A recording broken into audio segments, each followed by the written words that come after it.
Hai teman-teman, kembali lagi ke YouTube channel saya, yaitu RWS Channel.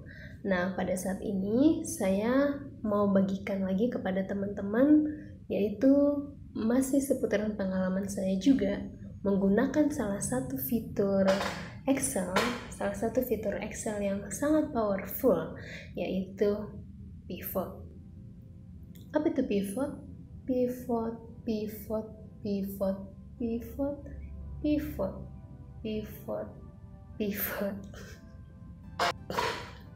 Oke.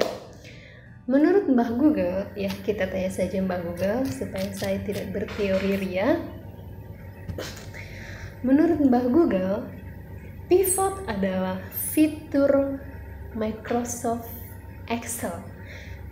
Salah satu fitur Microsoft Excel yang paling powerful, memungkinkan pengguna mengambil informasi dengan cepat dari kumpulan data dalam jumlah besar.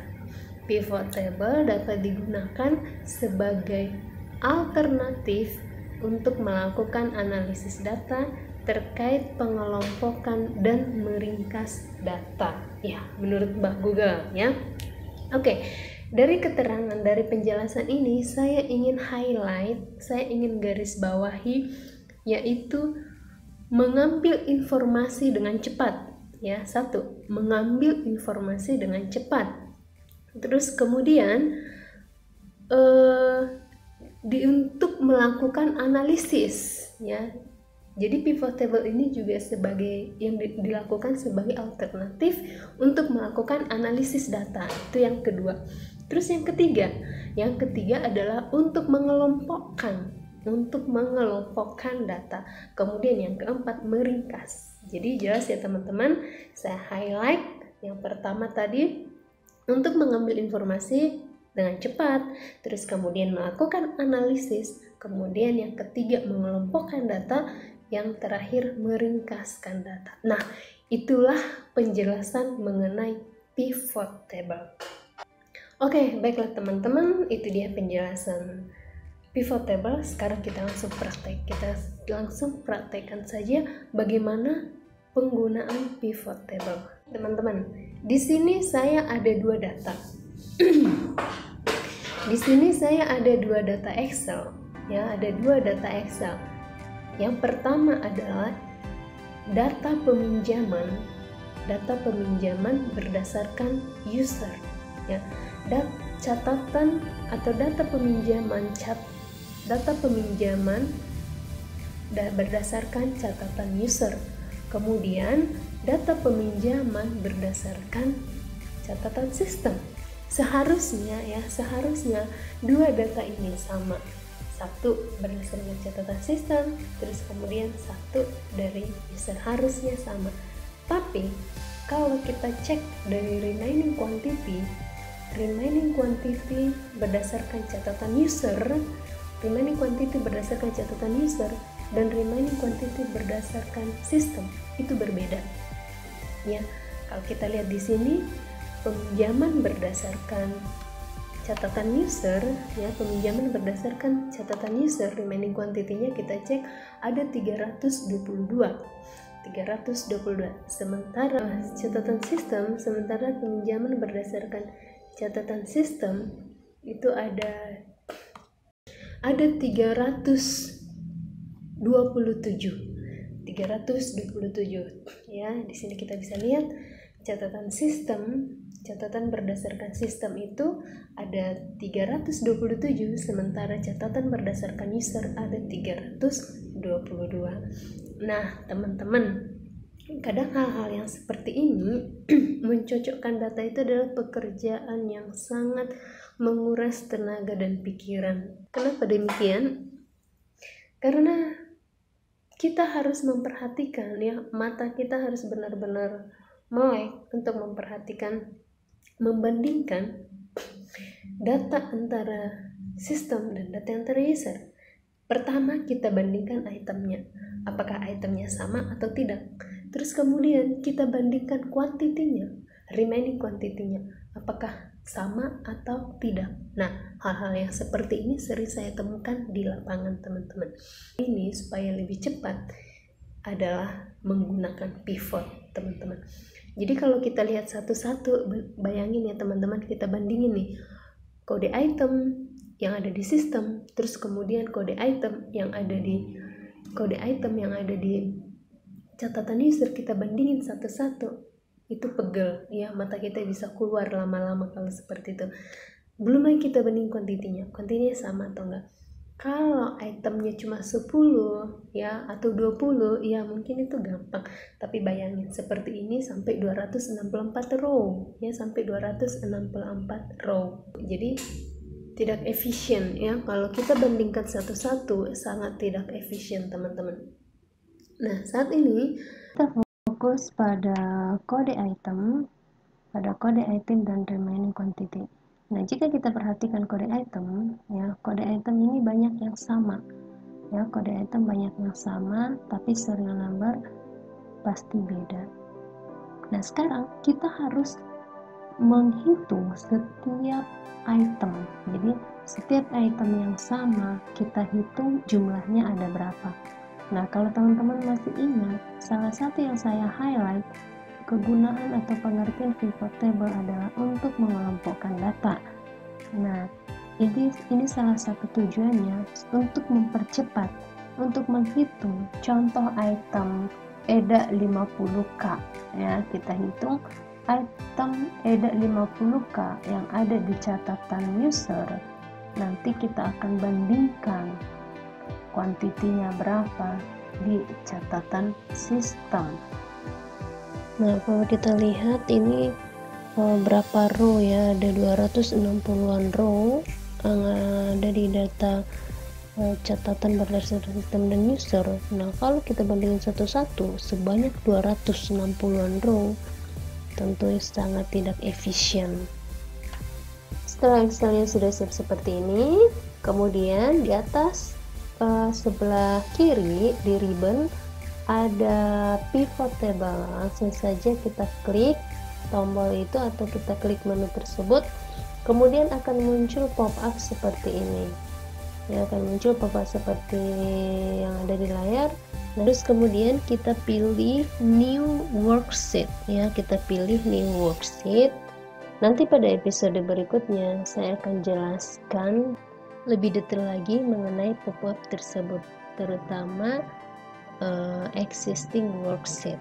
Nah, nanti di episode berikutnya saya akan jelaskan lagi lebih detail mengenai dua pilihan tersebut, existing atau new worksheet. Nah, pada saat ini kita pilih new worksheet saja ya.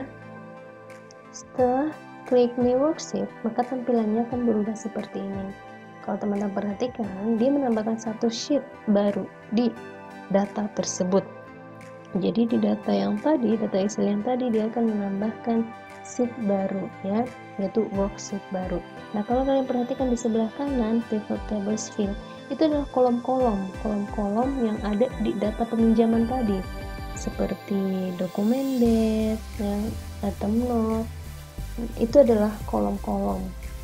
Nah, sekarang kita pilih item note ya, kita pilih item note dan remaining quantity, karena kita hanya mencocokkan item note dan remaining quantity saja. Baik, saya akan jelaskan nanti di episode berikutnya lebih detail, yaitu pivot tables field. Ini ada 4 bagian ya, ada filter, ada kolom, kemudian ada rows, dan ada value. Pada kolom pivot table ini kita bisa rename teman-teman. Tadi ada rows label, kita ubah jadi item note. Sum of remaining quantity kita rubah menjadi quantity saja ya, kita edit menjadi quantity supaya lebih gampang nanti kita membacanya. Terus kemudian table ini kita bisa rename, kita kasih nama ya, ini kita kasih nama kolom pivot table pivot ini kita kasih nama pivot table peminjaman versi sistem ya, karena ini tadi dari data sistem. Kemudian kita lakukan hal yang sama pada dokumen peminjaman versi user ya. Kita lakukan hal yang sama, yaitu kita buka pivot, kita masuk ke pivot, kita klik pivot, nah klik pivot ya, sama ya, kita pilih new ya, kita pilih new worksheet. Nah tampilannya sama seperti yang tadi. Terus kemudian kita rename ya, kita rename ini item 0. Terus kemudian sum of remaining quantity kita rename juga. Kita rename jadi quantity. Baik, oke, atasnya juga kita rename ya teman-teman. Kita rename pivot table peminjaman versi user. Nah sekarang kita sudah mempunyai dua pivot ya. Sekarang kita sudah mempunyai dua pivot, yaitu pivot table versi sistem dan pivot table versi user. Nah teman-teman lihat, semua item ya, semua itemnya secara otomatis langsung terjumlahkan ya, langsung dijumlahkan. Tuh, bandingkan dengan pivot table versi user dan versi sistem ya, langsung terjumlahkan, kuantitinya dijumlahkan otomatis. Nah sama kan quantity yang di pivot dan quantity di data Excel, sama ya kuantitinya. Baik, sekarang kita copy kedua pivot tersebut, kita pindahkan ke dalam satu worksheet ya. Kita pindahkan yang satu dulu, kemudian paste value ya teman-teman, paste value. Terus kemudian yang satunya juga kita copy ya. Oke, ini kita percantik dulu, kita buat sebuah table. Jadi ini tadi hasil pivot dari peminjaman user, kita copy menjadi sebuah table. Nah intinya kita bikin table lah dari pivot tadi, kita sudah copy. Terus kemudian yang satunya yang pivot user kita copy lagi, kita paste di samping data penjualan by user dan copy value ya teman-teman. Jangan lupa copy value supaya yang tercopy adalah value-nya, bukan data pivotnya. Tapi sekali lagi yang di copy adalah value dari table tadi, copy value. Intinya kita mau copy kedua pivot itu, kita pindahkan, kita copy menjadi sebuah table ya. Jadi dari kedua pivot tadi kita pindahkan menjadi dua table. Kenapa harus kita pindahkan menjadi dua table? Supaya kita bisa menggunakan rumus Excel. Nah sekarang kita cek itemnya, sama atau enggak ya. Jadi saya sudah ada kolom nih, sudah ada dua kolom, yaitu pivot table peminjaman versi user dan pivot table peminjaman versi sistem. Nah sekarang kan lebih gampang tuh ngecek, dia jadi apple to apple ya, sama, posisinya udah sama. Sekarang kita bandingkan itemnya, kita menggunakan rumus sama dengannya. Kita coba nih, item no sama enggak, jadi item no yang di versi user sama enggak dengan item no yang ada di sistem. Nah kita bikin sama dengan item no di user dan item no di versi sistem sama atau enggak. Nah ini dia hasilnya ya. Jadi saya tadi ketik sama dengan ya, sama dengan, pilih item yang ada di pivot table versi user dan pivot table versi sistem. Nih kalau kita lihat teman-teman, ini true semua ya. Nah untuk memastikannya kita bikin table lagi ya, untuk memastikan. Nah kita bikin table, terus kita filter semuanya true, nggak ada yang false ya. semuanya true, tidak ada false. Nah oke, sekarang item sama ya, kita sudah dapat item semuanya sama, tidak ada yang beda.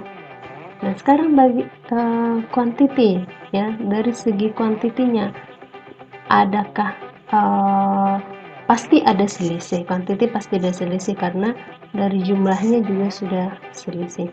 Nah kita bisa menggunakan dua rumus. Yang pertama kita bisa menggunakan true or false ya, benar atau salah, atau kita minus ya, kita minus. Pertama kita gunakan true and false dulu ya teman-teman. Nah kita gunakan sama dengan quantity di user dan quantity di sistem sama atau tidak. Nah ini langsung kelihatan tuh ada yang false 2 ya, langsung kelihatan ada yang false 2 teman-teman. Tuh ada yang false ya 2. Baik, angka apakah itu? Nah kita bisa filter ya, kita bisa filter, nanti kita bisa filter. Oke baik, sekarang kita bandingkan lagi dengan angka. Kita lihat di bawahnya mana yang paling besar. Yang paling besar adalah angka sistem. Jadi kita bikin angka yang di sistem, remaining quantity sistem dikurang dengan quantity yang ada di user. Oke. Ya, kita bikin sama dengan, kita tarik ke bawah. Nah, sekarang kalau kita filter teman-teman, ya, kalau kita filter, kita cari yang false, tuh, langsung ketemu ya, ada 2 tuh. Langsung ketemu ada 2, saya mau langsung tandain warna kuning. Tuh, dari segi quantity, ya, langsung kelihatan tuh bedanya ya teman-teman. Nah, kedua item ini, jadi ternyata Biancaroknya adalah kedua item tersebut. Ya, Biancaroknya adalah kedua item tersebut. Tuh ada 2. Di versi user, kuantitinya berapa itu? Versi user, kuantitinya 16, sementara di sistem ada 20. Terus kemudian item yang kedua, kuantitinya 9, sementara di user ada 10. Jadi tadi selisihnya ada 5 ya teman-teman nih.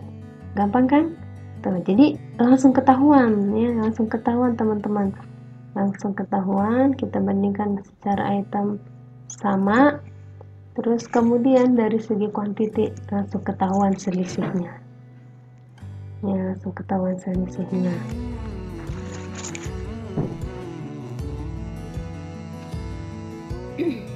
Baiklah teman-teman, sekian dulu video yang saya buat untuk episode kali ini, dan jangan lupa like dan subscribe.